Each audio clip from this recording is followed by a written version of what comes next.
I think what's happening in the United States through President Trump is going to make them realize that this is what you need to do.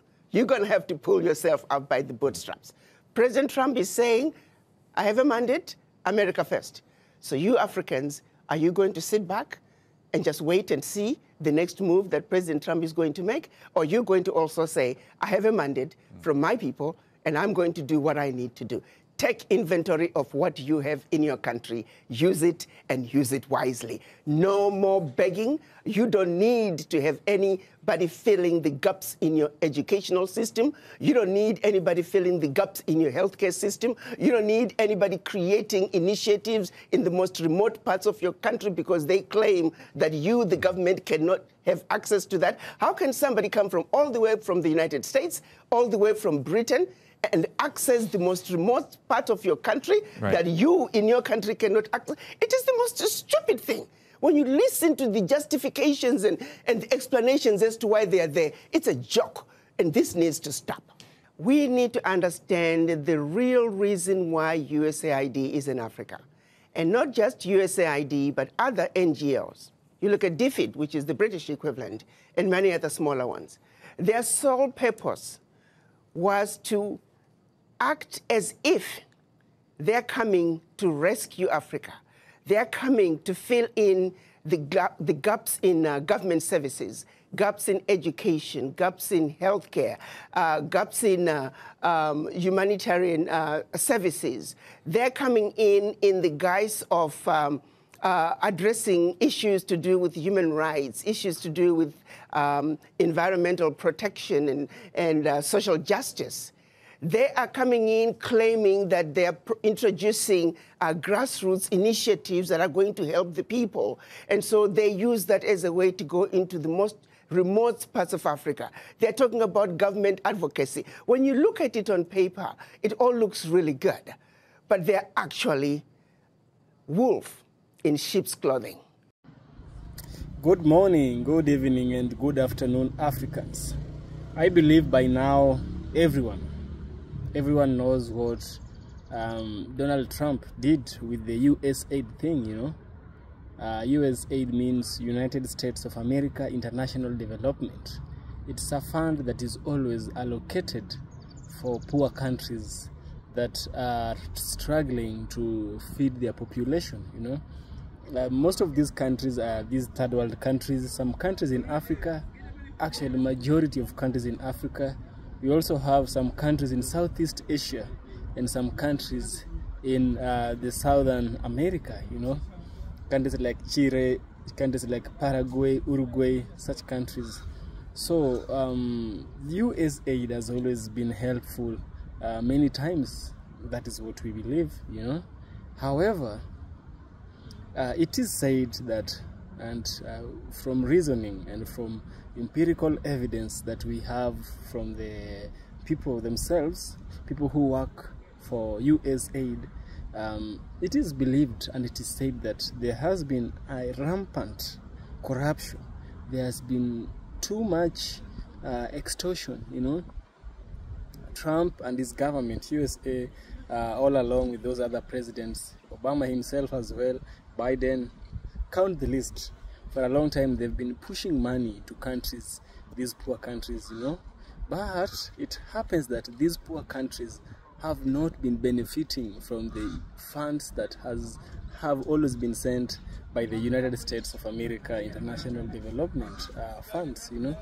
These funds are used by greedy leaders. You see, these non-government organizations take these funds in the name of helping poor people, and then they enrich themselves with these funds, you know. They buy big cars, they buy big houses, they send their children abroad to go and study, they open shell accounts, they live in the Maldives, they live the top-notch life, you know, at the expense of those poor Africans with whom this money is dedicated to, you know.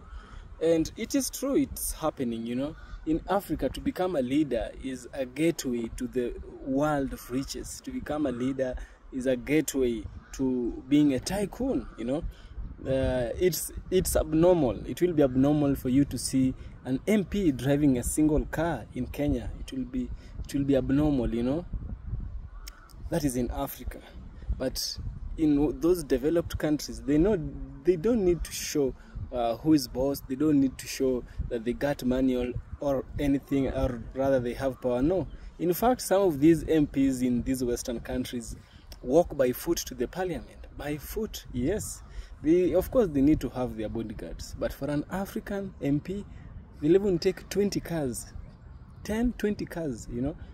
And these cars are fueled by the funds and by the money that has been taken from taxes with those poor people who are working hard to earn a living each day, you know. That is just an example on the political side. And these USAID, the leaders who are always welcoming these funds, have not been working appropriately with these funds, you know. And then there's also another side that we need to understand. You need to know that USAID has always funded, the money has always funded wars to continue. The money has always funded the production of weapons in Africa, you know. Someone once said that the USA caused fire in the DRC, and now they are playing firefighters to loot the minerals in Congo. You know, they opened fire, or they caused fire, and now they're putting off the fire they themselves caused in the name of helping instead of correcting their mistakes, you know. And this is extorting them. Also, this USAID has always made Africans to be in a bad position with the US. You know, we are always threatened. If you don't do this, if you don't allow LGBTQ, if you don't pass this law, if you don't give us your minerals, if you don't do this and that, we will cut off the USAID. Because we've been so much reliant on these funds from US, you know. We've been so much reliant on them in such a way that we don't follow our own laws. We follow laws that have been set by them, you know. Somehow, if you look at it, I believe there's a bright side that exists, you know. There's a bright side to all this, yeah. So the bright side is that we are free from that constant threats from the US if we don't act as they want, you know. If we choose to act by our people, by our principles, we are now free from that threat because the US has decided to take away the USAID. Yeah. And so in this video, I want us to see a clip whereby Dr. Arikana Chihombori Kwao, you know, she came forward and she was saying that the USAID was a wolf in sheep's clothing, you know. The USAID was a wolf in sheep's clothing. You know, the problem is not that the wolf is there among the sheep. The problem is nobody sees it coming. It comes in stealth mode, you know. The problem is not that we have wolves. We have wolves everywhere. The farmer didn't see it coming, and also the sheep never saw it coming. That is where the problem is. I want us to listen to her. I shall get back. Today, we're talking with Ambassador Arikana Chihombori Kwao, a medical doctor and former permanent representative of the African Union to the United States. Ambassador, it is terrific to have you with me in stage here in studio. Let me just ask you, if I look through the USAID programs, some of which have been cut off, in Congo, there's an aid group, Action Against Hunger. This is they're treating tens of thousands of malnourished children. In Ethiopia, food assistance stopped for more than 1 million people, as we've seen these AID cuts go into force, really across the board with very, very few waivers. How is Africa feeling this moment? Do you see this as a story of tragedy, or is there something else that we need to be looking at? I think there's something else we need to be looking at. There is need for readjustments. There is need for realignment. We need to understand the real reason why USAID is in Africa. And not just USAID, but other NGOs. You look at DFID, which is the British equivalent, and many other smaller ones. Their sole purpose was to act as if they're coming to rescue Africa. They're coming to fill in the gaps in government services, gaps in education, gaps in healthcare, gaps in humanitarian services. They're coming in the guise of addressing issues to do with human rights, issues to do with environmental protection and social justice. They are coming in claiming that they are introducing grassroots initiatives that are going to help the people. And so they use that as a way to go into the most remote parts of Africa. They're talking about government advocacy. When you look at it on paper, it all looks really good. But they're actually wolf in sheep's clothing. They are using that open access sounding humanitarian to constantly destabilize governments. I can tell you right now, the majority of African leaders, and not just African leaders, but leaders in the developing world, are celebrating the exit of USAID. I was listening to a program, I believe it was CNN, and I was jumping up and down. It was a government official from Hungary. He was echoing the same sentiments. He said they are happy USAID is leaving Hungary because they are always supporting opposition. Their form of government advocacy is supporting whoever can keep the government in a turmoil. So, Ambassador, let me just jump in here for you. This is a message that I don't think many Americans hear. I think many Americans believe, not all of them, but many of them believe that AID was essentially set up for philanthropic reasons, for dealing with the HIV/AIDS crisis, dealing with the various instabilities in the region, dealing with infrastructure deficits. But you're saying that there was something else as part of that package, meddling. A major meddling agenda, major meddling agenda. The majority of some of the workers, now the average USAID worker may not realize it, but quite a few of them are also operatives who are underground, and their major agenda is to destabilize governments, destabilize countries. If you think about it, their sole purpose, for example, filling in the gaps in healthcare and education, where is the change? Show me one country that USAID was in and education improved. Show me what country where USAID was in and healthcare improved. The social services they're bringing, it's peanuts.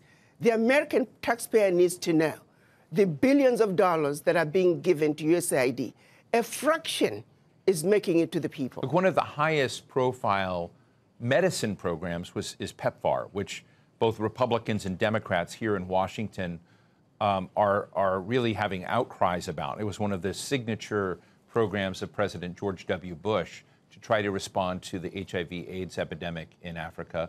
What's the view on that front? Let's look at what HIV/AIDS was used to do. We know of a program that was run out of South Africa where they actually were injecting people with the virus. The reason some of the AIDS virus spread as rapidly as it did in Southern Africa, there were some very dirty games being played on African people. They were using Africans as guinea pigs for experimental activities. Even when you look at every aspect, they're using us as guinea pigs. Yes, there is some good, a percentage of some good, but not all of it is done with good intentions. You look at agriculture, they're destroying African agriculture by introducing those GMOs. You plant your seed in one season, your soil is finished. We used to have seeds that we can use from one season to the other. The introduction of GMOs through these agencies, USAID is one of them. We are destroying Africa in a massive way. A little good is coming out, but by and large, the end result, they mean no good. They can turn around and give us an inventory and say, as long as you have been in Africa and also other parts of the world, show us your success rate. You claim you are helping governments with education and healthcare. Show us your success rate. But I also turn around and say, African governments, why do you need this little aid to assist you in providing proper health care, proper education? The average African government can afford to provide those services for their people. I happen to have many friends that work for USAID, both in the field but also in Washington. And I have to tell you, I know that they believe that they're doing good, that they're trying to move the needle for those that are in desperate situation and desperate conditions. I think it's very interesting to raise the question of what the other political purposes are. But as you sort of look at the scene now, the French are very big in aid programs. As you mentioned, the British. There are also Chinese aid programs. Are all of these programs essentially power plays? and all of them need to be suspended. How do you see some of the other international programs in Africa now? Well, these are all underground covert operations. Why does Africa need them?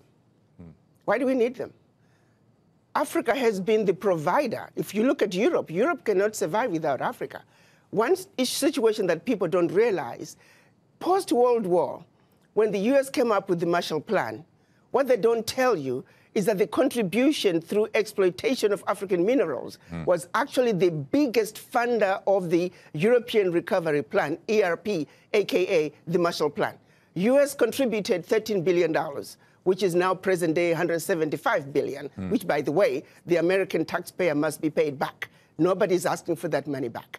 But what they don't tell you is that Africa, through exploitation of its resources by the Europeans, was actually a much, much bigger contribution to the European recovery post-World War II. Nobody talks about that. Why does such a continent that did so much to help Europe recover continue to be so poor? Let's be realistic here. Let's not talk about peanuts. Africa does not need the aid. What we need is for those who are exploiting Africa to stop. Africa has everything it needs. If Africa could have contributed as much as it did to the recovery of Europe post-World War II, why wasn't Africa equally developed? So what happens next, Adikana? You and I have talked about this before, in the exploitation of minerals, of uranium, of cobalt, of nickel, et cetera, and many other rare earths, which is apparently very much on President Trump's mind, because we see the negotiation for rare earths with Ukraine. But you and I have talked about the artificially low prices and the fact that many economies in Africa don't participate in the gains and growth of the exploitation of those resources. What happens now when these aid programs are withdrawing? Does the social contract between, you know, American mining operations or other global mining operations, does it give an opportunity for the power dynamic to shift and change? And what will that look like? I think this is a wake-up call for the African leaders. To the same extent that President Trump is saying USA first, African leaders must also say Africa first. This is a wake-up call to the African leaders to take inventory of what is really happening in their countries. Do they really need the peanuts that are coming in as aid? What is really going out? If I may use the example of what happened in Niger, when the government decided they were going to take over the mining of their uranium. The French companies that were mining the uranium were paying the government 80 cents a kilo for the uranium, and then turning around and selling the uranium to the rest of the world at 200 euros a kilo.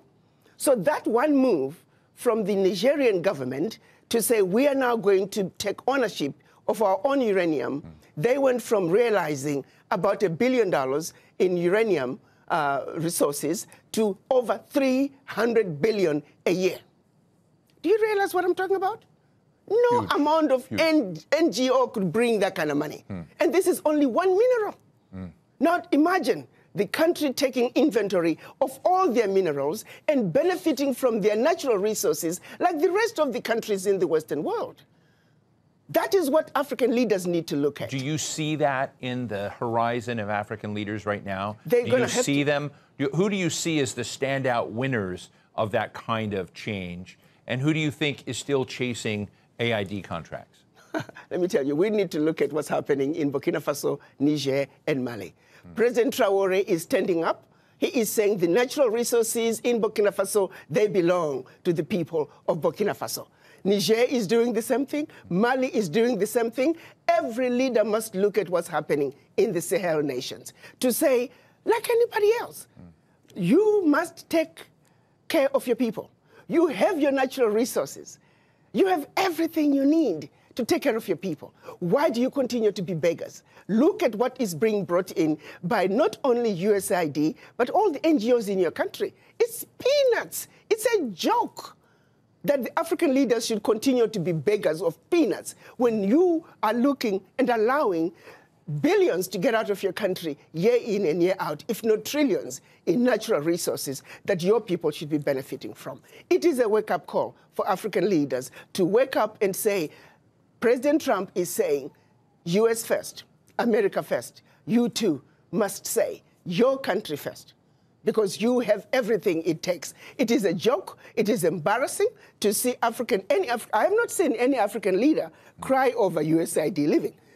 I can tell you for a fact, the average African leader privately is celebrating the exit of USAID because they know what is really going on. Let me ask you a geopolitical question. And again, you and I have had the opportunity on this show to talk about it before, which is the relationship of the United States broadly with the African continent. Now, I realize the continent has a lot of different nations, different countries that are part of it. But President Trump is not known to care much about Africa. He has talked about it in very derogatory language. His comments about USAID have had nothing to do with Africa. They've had to do with downsizing the scale of government and the perception of corruption and policies that are not consistent with his own. He's not framed any of this in terms of African needs or whatnot. So when you think about that, what do you think is the possibility of changing the dynamics of the relationship between the Trump administration and African leaders when it doesn't seem to be on his radar screen? To be honest with you, why should African leaders care? Why should Trump care about Africa? He shouldn't care about Africa to the same extent that the African leaders really shouldn't care about a relationship either. If the relationship can be worked out, that's wonderful. But if President Trump is saying, I have a mandate from my own people to take care of my people, and I'm doing what I need to do to take care of my people, African leaders need to take that same position. You see, it takes two to tango. If President Trump does not want a relationship with Africa, Africans shouldn't be begging for it.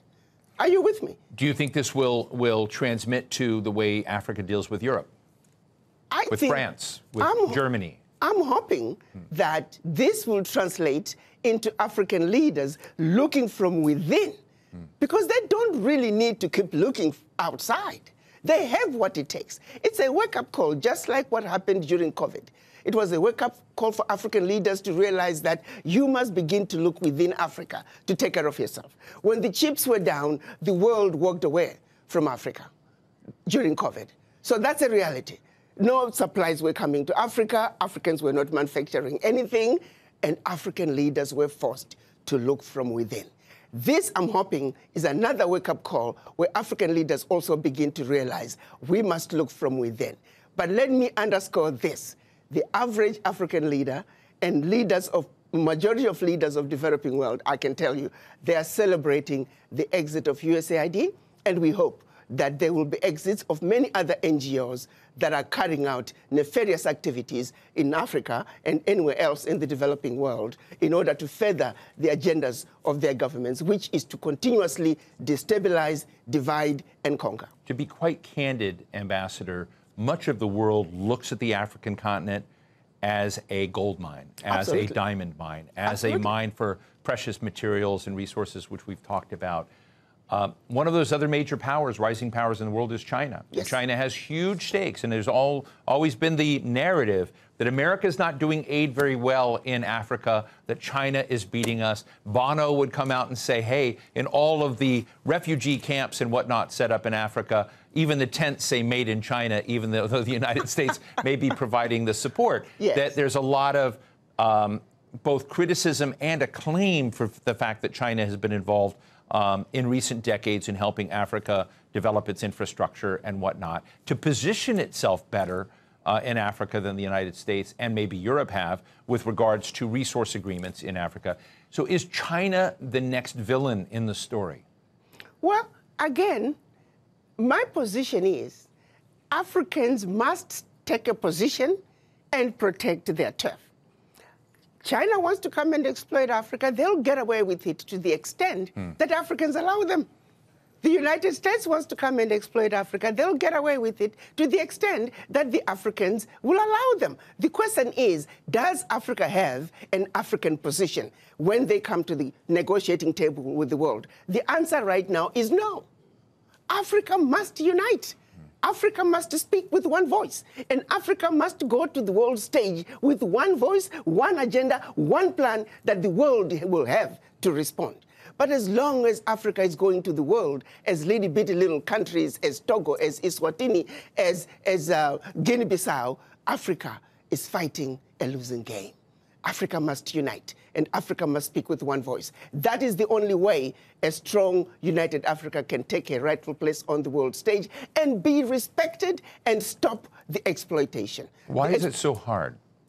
I think it's a long history. If you go back to colonization, if you go back to the Christianity and how it was introduced, how we were trained to be subservient. In Africa, the rules of the game were the same. I think that what was done to brainwash black people around the world, long before they even left Africa, we are still suffering from that legacy of colonization, the legacy of slavery, where the people in power, they themselves don't believe they can do it. We still have leaders who believe you can't make it unless you're working with white people. We have individuals who think only something brought in by white people is what's likely to succeed. With that kind of mentality, it is a very difficult battle. Our battle to succeed, to unite as the African continent, it is a battle of the mind. And each and every African must realize that we are defeated where it matters the most, which is the mind. Brainwashed to the core. Brainwashed to not believe in ourselves and what we can do as individuals. Wherein lies the problem. I won't call them nationalists, but our continentalists are those that are trying to, as you say, take stock of their situation and raise up Africa and their nations by their own bootstraps to be less dependent on external countries and investment and aid. Is that flavor beginning to take hold? Is that sort of leadership being, is it more and more evident, or do you think you have a big lift ahead? I think what's happening in the United States through President Trump is going to make them realize that this is what you need to do. You're going to have to pull yourself up by the bootstraps. President Trump is saying, I have a mandate, America first. So you Africans, are you going to sit back and just wait and see the next move that President Trump is going to make? Or you're going to also say, I have a mandate from my people, and I'm going to do what I need to do. Take inventory of what you have in your country. Use it and use it wisely. No more begging. You don't need to have anybody filling the gaps in your educational system. You don't need anybody filling the gaps in your healthcare system. You don't need anybody creating initiatives in the most remote parts of your country because they claim that you, the government, cannot have access to that. How can somebody come from all the way from the United States, all the way from Britain, and access the most remote part of your country that you in your country cannot access? It is the most stupid thing. When you listen to the justifications and the explanations as to why they are there, it's a joke, and this needs to stop. Just finally, Ambassador, when you look at U.S. behavior retracting, we've just got a minute left, but I would love to know from you, what do you think about the UN? What do you think about the International Court of Justice? Because probably the contraction that we're talking about is going to happen in a lot of institutions. Do you worry that Africa will be worse off without those institutions? No, those institutions were created after the Second World War. United Nations, it took 4 weeks to create the United Nations. Why? In order to help the recovery of Europe. The World Bank, the IMF, it took 3 weeks to create them after the Second World War in order to aid in the recovery of Europe from its own self-implosion and destruction. So no. These institutions were not created to benefit the developing world. To the contrary, they were built to steal from the developing world. Their success is based on the failures of the developing nations where they have been stealing from. So no. We must celebrate what President Trump is doing by exiting the United Nations, by exiting the World Health Organization. We need the U.S. to exit the World Trade Organization because they are doing nothing on the African end. They are giving a blind eye to blatant exploitations, unequal, uneven trade policies that are hurting Africa. You take, for example, cocoa. Majority of the cocoa coming out of the world comes from West Africa, and yet it's only recently that African nations were allowed to add value to their cocoa. The World Trade Organizations, we may have a sister in charge. Well, Ambassador Adikana Chihombori-Quao, grateful. Whenever I talk to you, it is a new reset for us to hear your very fresh takes on the world. Ambassador Chihombori-Quao, thank you so much for joining us today. So, after clearly watching this video, Dr. Adikana Chihombori-Quao, she's always made bold moves when it comes to the matters of Africa. She's always stood up front with the Africans, you know. This is the kind of leader that indeed she wouldn't have stayed in that position of being the African Union ambassador to the Americas. She couldn't stay long because she was hot chili, you know. She spewed truth, and truth really burns, you know. The truth really hurts sometimes, many times actually, not even sometimes. So listening to Dr. Arikana Chihombori Kwao say all this in front of the world and speaking that the US aid is a problem to Africa. Many of these funds that we get in Africa, many of these donations we get in Africa comes with strings attached, you know. We don't care about the strings, we care about the object of lure, the object of deceitfulness, the object of deception, the object of imperialism, the object of oppression, name it. This object is not a good object to Africans, but we don't care about it. We only care that it enriches us. And those people who are always accepting these funds, just as I told you before, and what Dr. Arikana Chihombori Kwao told you, the problem is that once we accept all these, we trade our freedom. You see, whenever you do something, like I am walking right now, I am trading off something. I'm not being in my house, I'm outside, I'm trading off my time. So it's always wise, it's always intelligent for you or for African leaders in this context to understand and to know intentionally what they are trading off. What is the trade-off in any transaction they make? What is the trade-off in any agreement they sign?